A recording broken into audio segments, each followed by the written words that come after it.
अस्सलाम वालेकुम, welcome back guys. आज का जो हमारा टॉपिक है वो है पैथोलॉजी के साथ रिलेटेड, और आज हम पढ़ेंगे कोर ऑफ पैथोलॉजी।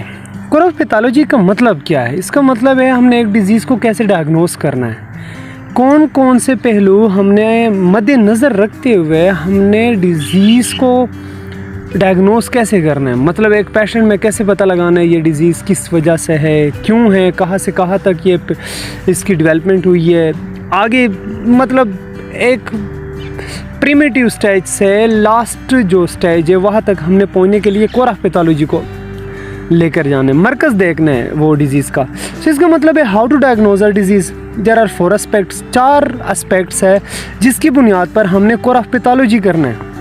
सबसे पहले क्या, इथियोलॉजी। अब सबको पता है कि हम डॉक्टर के पास चले जाते हैं तो हमें वो टेस्ट लिख के देते हैं। वो टेस्ट में वो क्या, वो फाउंड ऑफ करते हैं कजेशन ऑफ डिज़ीज़ कि ये डिज़ीज़ किस वजह से है। ये डिज़ीज़ इन्फेक्टियस है, फिज़िकल या न्यूट्रिशनल है, या जेनेटिक कोई डिज़ीज़ है जो माँ अबाव अजदाद वगैरह से वहाँ से ये डिज़ीज़ आती जाती, ये जीन आता रहता और किसी रेस या नस्ल में वो नमूदार हो जाता है और वो बीमारी जो है ना काज कर देते हैं। सो कजेशन ऑफ डिजीज़ इज़ कॉल्ड इथियोलॉजी। जो हम वजूहात एक बीमारी के देखते हैं कि ये किस वजह से हैं, किसी केमिकल की वजह से है, जैसे कि एलर्जी है, एलर्जी हमें एलर्जीन केमिकल की वजह से ज़्यादातर वो लगती है। कजेशन ऑफ डिजीज़ विच पार्टिकल और सब्सटेंसेस काज डिजीज़, वो पार्टिकल या वो सब्सटेंस जो डिजीज़ काज करते हैं, ये 2 फैक्टर है। एक तो जेनेटिक जिसमें इन्वायरमेंट बहुत शामिल है। आजकल के जो हमारे जवान हैं वो उस इन्वायरमेंट को के साथ एडॉप्ट नहीं है जो हमारे आबा अजदाद वो एडॉप्ट होते थे, मतलब उनके सेल्स। सो जेनेटिक का मेन मकसद, जो हम किसी ये टीबी का मरीज़ होता है, सो डॉक्टर उनसे पूछते हैं कि आपके घर वालों में या किसी में ऐसी ये बीमारी गुजरी तो नहीं है।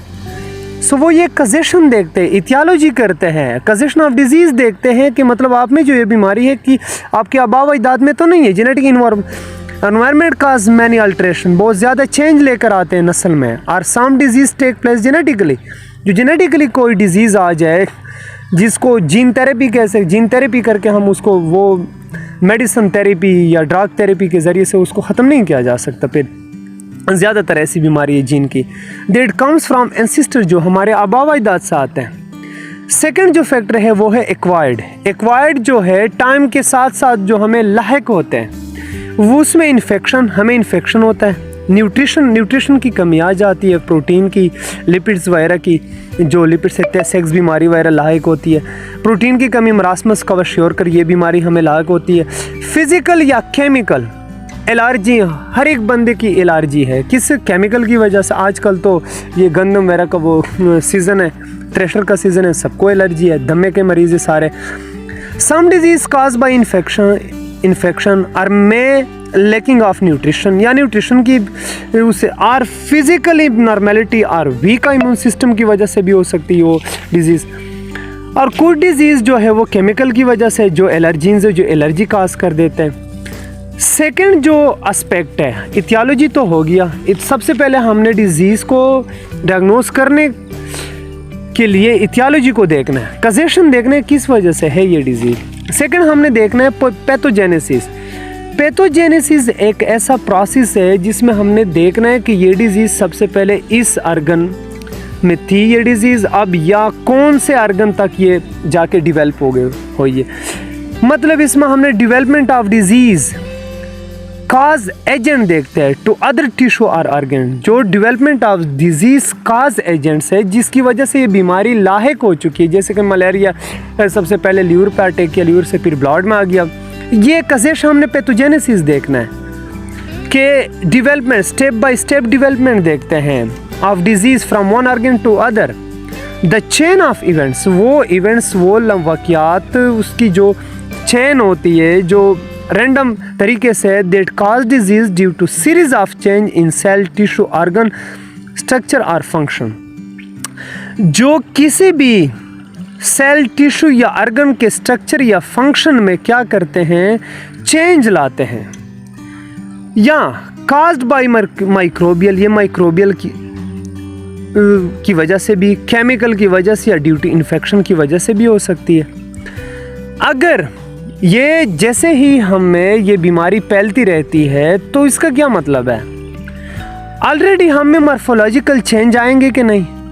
मतलब हमारा जो शेप है सेल्स का या फेस का या और बॉडी ऑर्गन का, जैसे किडनी का जो मरीज़ होता है उसकी बैली ऐसे निकल आ जाती है, पेट ऐसे निकल आ जाते हैं, कमज़ोर हो जाते हैं, फेस आंखें जो है ना वो अंदर घुस जाते हैं। So the normal structure and function change due to pathogenesis. जो पैथोजेनेसिस की वजह से नॉर्मल स्ट्रक्चर जो एक बॉडी की है हमने वो देखना है। डिजीज़ की डायग्नोस करने के दौरान हमने पेशेंट में वो देखना है कि कौन कौन सी जगह है जहाँ पे मॉर्फोलॉजिकल मतलब शेप, स्ट्रक्चर, कि उनके शेप और स्ट्रक्चर में चेंज आ चुके हैं। उसमें शो कैरेक्टरिस्टिक ऑफ जो अगर हम उसको देखेंगे तो हमें पता चलता है कि वो उसी डिजीज़ की कैरेक्टरिस्टिक है, उसी की खसूसियात है। जैसे कि किडनी के मरीज़ में आप लोगों को बता दिया कि किडनी के मरीज़ में क्या होता है, वो बैली निकल आ जाते, वो ईडेमा बन जाते हैं उसके बॉडी में, और डिफरेंट ऑर्गन जो है वो पुल जाते हैं।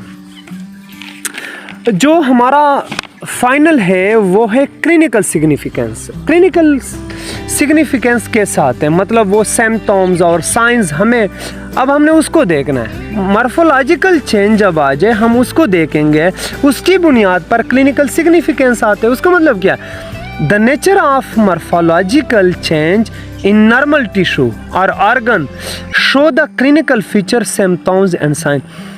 जो नेचर मॉर्फोलॉजिकल चेंज जो नॉर्मल टिश्यू या ऑर्गन में आ जाते हैं, मतलब उसका शेप, कोई बंदा बीमारी की वजह से जर्द पड़ जाता है, मॉर्फोलॉजिकल चेंज ही है।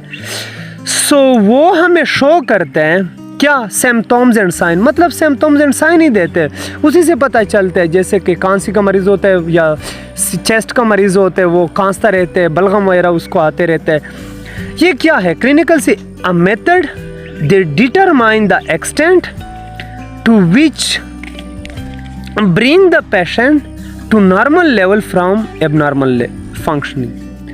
जो उसके एबनॉर्मल फंक्शन होते हैं, सिम्टम्स और साइन, ये सब कुछ इथियोलॉजी से लेकर यहाँ तक हमने वो सब देखकर उसी की बुनियाद पर हमने एक ऐसे एक्सटेंट तक पहुँचना है, वो मेथड यूज़ करने हैं जिसकी बुनियाद पर हमने उस पेशेंट को फिर वापस उसी नॉर्मल लेवल पे मतलब उसकी ट्रीटमेंट वगैरह करेंगे। फिर ये 4 एस्पेक्ट है जो हमने कोर ऑफ पैथोलॉजी में, इथियोलॉजी में जेनेटिक एंड एक्वायर्ड, ये 2 फैक्टर्स हैं।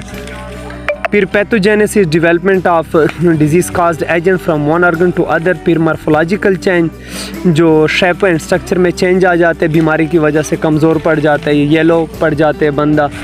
डिफरेंट टाइप के सिम्टम्स एंड साइन फिर आ जाते हैं मॉर्फोलॉजिकल चेंज की वजह, जो क्लिनिकल सिग्निफिकेंस हमें देता है, और उसी की बुनियाद पर हम फिर उस बंदे की या पेशेंट की ट्रीटमेंट करते हैं। सो नेक्स्ट जो हमारा टॉपिक होगा इंशाल्लाह बहुत जल्द वो भी अपलोड होगा। अब सबसे रिक्वेस्ट है कि चैनल को सब्सक्राइब करें और बेल आइकन ज़रूर दबाएं। Thank you.